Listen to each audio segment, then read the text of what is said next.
Let's bring in today's talkers. Australia's emergency alert system is this morning at risk of becoming a $132 million dud, with claims some frontline services are refusing to use it. The much-hyped AusAlert rollout is due to be tested later this month, but according to News Corp, authorities, including the Queensland Fire Department, are considering opting out. Let's bring in today's talkers. Liberal Senator Paul Scar and founder of Western Sydney Women, Amanda Rose.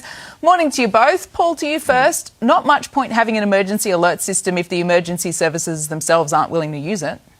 Absolutely. And if you're going to make an investment of over $100 million, it's absolutely crucial that every frontline emergency service is using this system. So this is above politics. We've got to get this right. So I really hope the Minister steps up.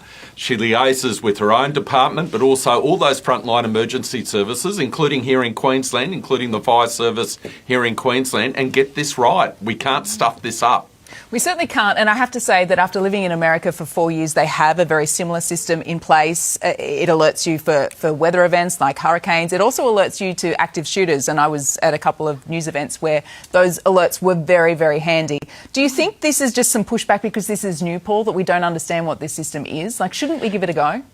Well, absolutely, we need to give it a go, but we also need to get it right. And it is concerning that people within these frontline agencies are so concerned that they've gone to the media and raised their concerns through the media. So I think there is an issue here. I think the Minister needs to address it, and we need to get this right. We can't afford this to be a white elephant. I can feel Amanda nodding and agreeing with you. Absolutely. The thing is, was there no consultation done prior? I mean, if you have an emergency alert system, would you not want all the emergency services and departments on board, not only helping you design it, but also the ones pushing it and promoting it, right? Yep.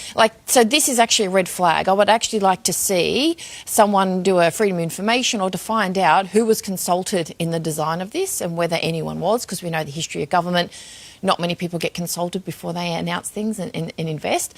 But of course, the cynic in me is what's coming. So they're What do you mean, what's coming? Well, they're pushing an alert system. We all need to have it. So is there something on the way that they know that they need to use it for some reason? So, look, you know, I'm a cynic at heart. I feel like you're suggesting that there's some sort of choreography of some sort of disaster. Of course there is, and I believe that 100%, that in not all, but there's a lot that they do curate. But also don't forget, we've been warned by the World Economic Forum that the next attack, the next pandemic is going to be a cyber pandemic as well. So how is that going to integrate with this? So I'm suspicious of why the government's pushing it, because the fact that the emergency services obviously weren't involved in the design is a red flag. Yes, it is a red flag, but heading into bushfire season, I do think it's so important that we have something in place. So I think, why don't we just test it? Yeah, but think of this. The bushfires, right, it was devastating, but if they cared about the community so much, why haven't they pushed back on the insurance companies to make sure they're paying the people